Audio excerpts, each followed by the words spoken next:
2024년 10월 14일 월요일 고린도전서 10장 우상 숭배를 경고함. 형제자매 여러분, 나는 여러분이 이 사실을 알기를 바랍니다. 우리 조상들은 모두 구름의 보호 아래 있었고 바다 가운데를 지나갔습니다. 이렇게 그들은 모두 구름과 바다 속에서 세례를 받아 모세에게 속하게 되었습니다. 그들은 모두 똑같은 신령한 음식을 먹고 모두 똑같은 신령한 물을 마셨습니다. 그들은 자기들과 동행하는 신령한 바위에서 물을 마신 것입니다. 그 바위는 그리스도였습니다. 그러나 그들의 대다수를 하나님께서는 좋아하지 않으셨습니다. 그들은 광야에서 멸망하고 말았습니다. 이런 일들은 우리 조상들이 악을 좋아한 것과 같이 우리가 악을 좋아하는 사람이 되어서는 안 된다는 것을 우리에게 가르쳐주는 본보기가 되었습니다. 그들 가운데 얼마는 우상을 숭배했습니다. 성경이 기록하기를 백성들이 앉아서 먹고 마셨으며 일어서서 춤을 추었다 하였습니다. 여러분은 그들과 같이 우상 숭배자가 되어서는 안 됩니다. 간음하지 맙시다. 그들 가운데 얼마가 간음을 하였고 하루에 2만 3천 명이나 쓰러져 죽었습니다. 그리스도를 시험하지 맙시다. 그들 가운데 얼마는 그리스도를 시험하였고 뱀에게 물려서 죽었습니다. 그들 가운데 얼마가 불평한 것과 같이 불평하지 마십시오. 그들은 파멸시키는 이에게 멸망을 당하였습니다. 이런 일들이 그들에게 일어난 것은 본보기가 되게 하려는 것이며 그것들이 기록된 것은 말세를 만난 우리에게 경고가 되게 하려는 것입니다. 그러므로 서 있다고 생각하는 사람은 넘어지지 않도록 조심하십시오. 여러분은 사람이 흔히 겪는 시련밖에 다른 시련을 당한 적이 없습니다. 하나님은 신실하십니다. 여러분이 감당할 수 있는 능력 이상으로 시련을 겪는 것을 하나님은 허락하지 않으십니다. 하나님께서는 시련과 함께 그것을 벗어날 길도 마련해 주셔서 여러분이 그 시련을 견디어낼 수 있게 해주십니다. 그러므로 나의 사랑하는 여러분, 우상 숭배를 멀리 하십시오. 나는 지각 있는 사람들에게 말하듯이 말합니다. 내가 하는 말을 판단하십시오. 우리가 축복하는 축복의 잔은 그리스도의 피에 참여함이 아닙니까? 우리가 떼는 빵은 그리스도의 몸에 참여함이 아닙니까? 빵이 하나이므로 우리가 여럿일지라도 한 모입니다. 그것은 우리가 모두 그 한 덩이 빵을 함께 나눠 먹기 때문입니다. 육신상의 이스라엘 백성을 보십시오. 제물을 먹는 사람들은 그 제단에 참여하는 사람이 아닙니까? 그러니 내가 무엇을 말하려는 것입니까? 우상은 무엇이고 우상에게 바친 제물은 무엇입니까? 아무것도 아닙니다. 이방 사람들이 바치는 제물은 귀신에게 바치는 것이지 하나님께 바치는 것이 아닙니다. 여러분이 귀신과 친교를 가지는 사람이 되는 것을 나는 바라지 않습니다. 여러분은 주님의 잔을 마시고 아울러 귀신들의 잔을 마실 수는 없습니다. 여러분은 주님의 식탁에 참여하고 아울러 귀신들의 식탁에 참여할 수는 없습니다. 우리가 주님을 질투하시게 하려는 것입니까? 우리가 주님보다 더 힘이 세다는 말입니까? 모든 것이 다 허용된다고 사람들은 말하지만 모든 것이 다 유익한 것은 아닙니다. 모든 것이 다 허용된다고 사람들은 말하지만 모든 것이 다 덕을 세우는 것은 아닙니다. 아무도 자기의 유익을 추구하지 말고 남의 유익을 추구하십시오. 시장에서 파는 것은 양심을 위한다고 하여 그 출처를 묻지 말고 무엇이든 다 먹으십시오.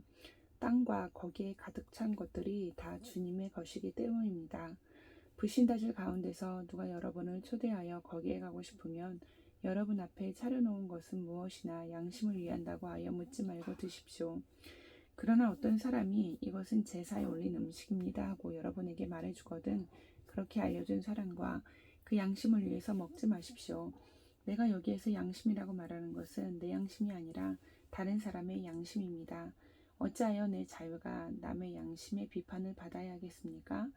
내가 감사하는 마음으로 참여하면 내가 감사하는 그 음식 때문에 비방을 받을 까닭이 어디에 있습니까? 그러므로 여러분은 먹든지 마시든지 무슨 일을 하든지 모든 것을 하나님의 영광을 위하여 하십시오. 여러분은 유대 사람에게도 그리스 사람에게도 하나님의 교회에도 걸림돌이 되지 마십시오. 나도 모든 일을 모든 사람의 마음에 들게 하려고 애씁니다. 그것은 내가 내 이로움을 구하지 않고 많은 사람의 이로움을 추구하여 그들이 구원을 받게 하려는 것입니다. 11장 내가 그리스도를 본받는 사람인 것과 같이 여러분은 나를 본받는 사람이 되십시오. 여러분이 나를 모든 면으로 기억하며 또 내가 여러분에게 전해준 대로 전통을 지키고 있으니 나는 여러분을 칭찬합니다. 그런데 각 사람의 각 남자의 머리는 그리스도요 여자의 머리는 남자요 그리스도의 머리는 하나님이신 것을 여러분이 알기를 바랍니다. 남자가 머리에 무엇을 쓰고 기도하거나 예언하는 것은 자기 머리를 부끄럽게 하는 것입니다. 그러나 여자가 머리에 무엇을 쓰지 않은 채로 기도하거나 예언하는 것은 자기 머리를 부끄럽게 하는 것입니다. 그것은 머리를 밀어버린 것과 꼭 마찬가지입니다. 여자가 머리에 아무것도 쓰지 않으려면 머리를 깎아야 합니다. 그러나 머리를 깎거나 미는 것이 여자에게 부끄러운 일이면 머리를 가려야 합니다. 그러나 남자는 하나님의 형상이요 하나님의 영광이니 머리를 가려서는 안 됩니다. 그러나 여자는 남자의 영광입니다.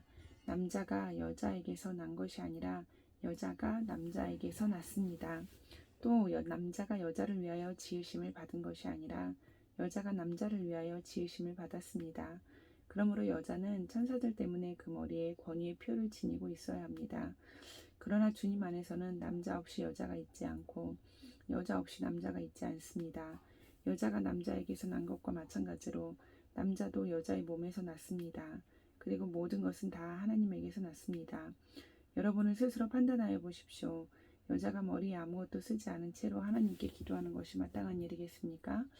자연 그 자체가 여러분에게 가르쳐 주지 않습니까? 남자가 머리를 길게 하는 것은 그에게 불명예가 되지만 여자가 머리를 길게 하는 것은 그에게 영광이 되지 않습니까? 긴 머리카락은 그의 머리를 가려주는 구실을 하는 것입니다. 이 문제를 두고 논쟁을 벌이려고 생각하는 사람이 있을지는 모르나 그런 풍습은 우리에게도 없고 하나님의 교회에도 없습니다. 다음에 지시하려는 일에 대해서는 나는 여러분을 칭찬할 수 없습니다. 그것은 여러분이 모여서 하는 일이 유익이 되기보다는 오히려 해가 되기 때문입니다.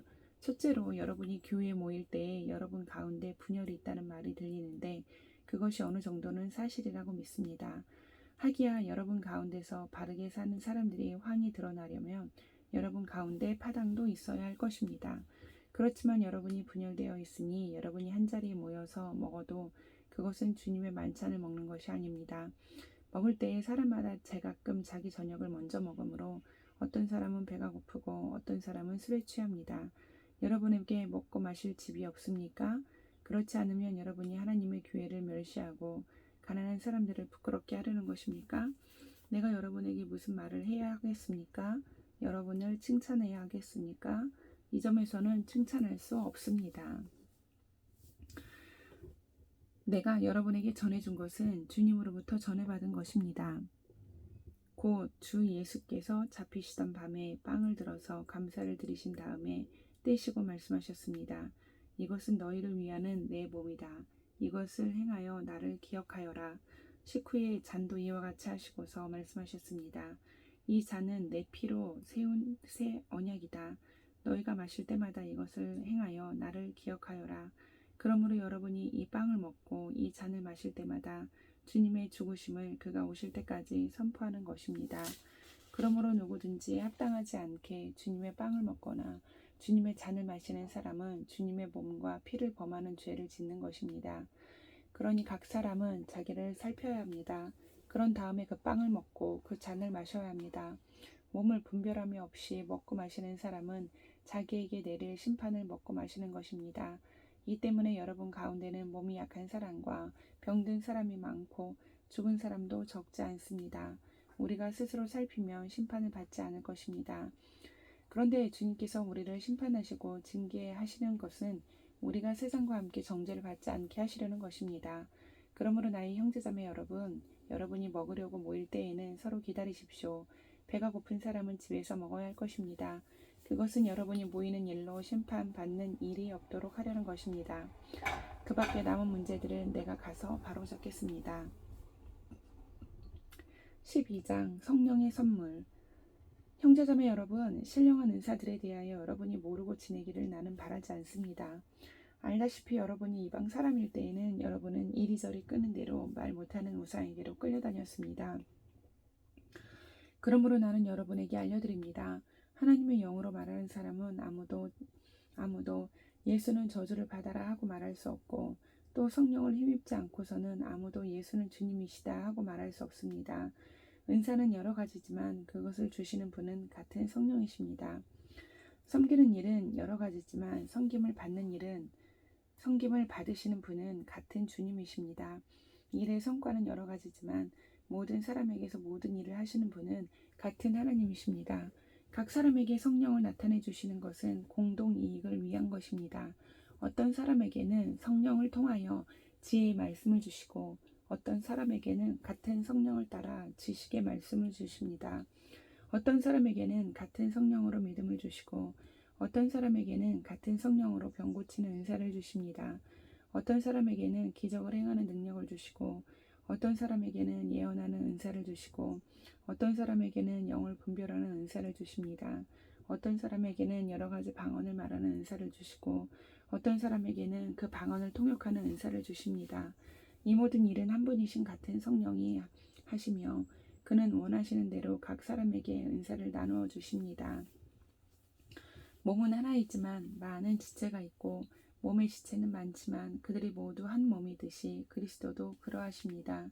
우리는 유대 사람이든지 그리스 사람이든지 종이든지 자유인이든지 모두 한 성령으로 세례를 받아서 한 몸이 되었고 또 모두 한 성령을 마시게 되었습니다.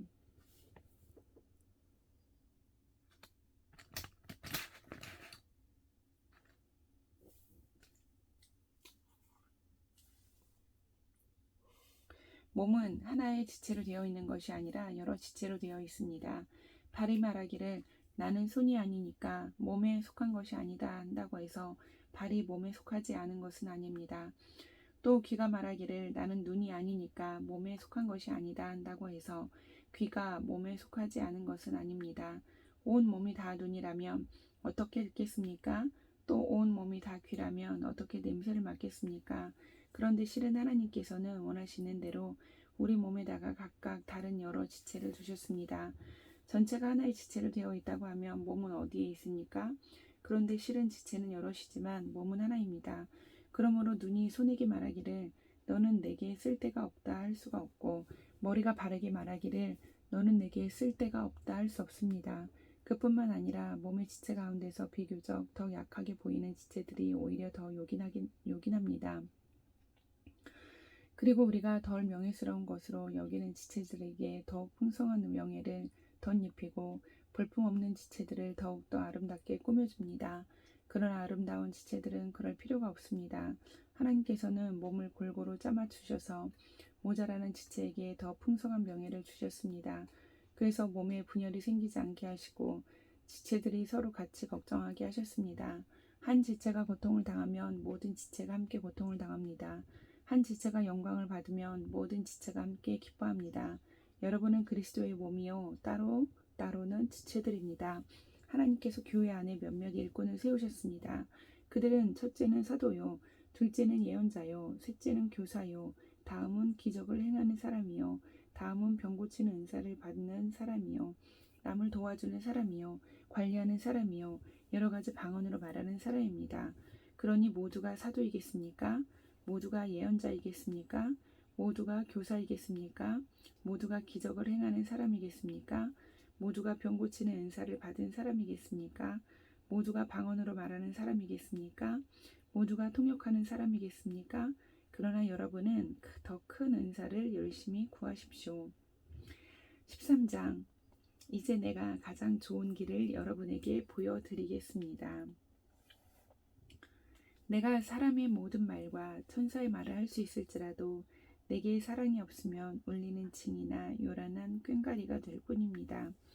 내가 예언하는 능력을 가지고 있을지라도 또 모든 비밀과 모든 지식을 가지고 있을지라도 또 산을 옮길 만한 모든 믿음을 가지고 있을지라도 사랑이 없으면 아무것도 아닙니다.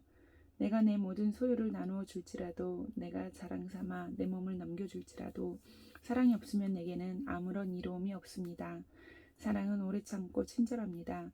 사랑은 시기하지 않으며 뽐내지 않으며 교만하지 않습니다.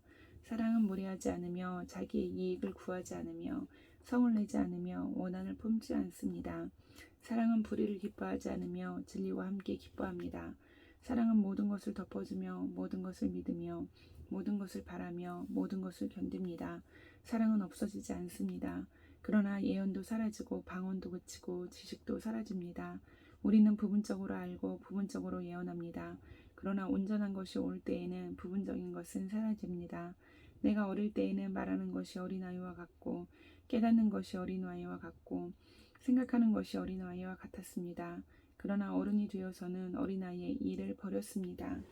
지금은 우리가 거울로 영상을 보듯이 희미하게 보지만은 그때에는 얼굴과 얼굴을 마주하여 볼 것입니다. 지금은 내가 부분밖에 알지 못하지만은 그때에는 하나님께서 나를 아신 것과 같이 내가 온전히 알게 될 것입니다.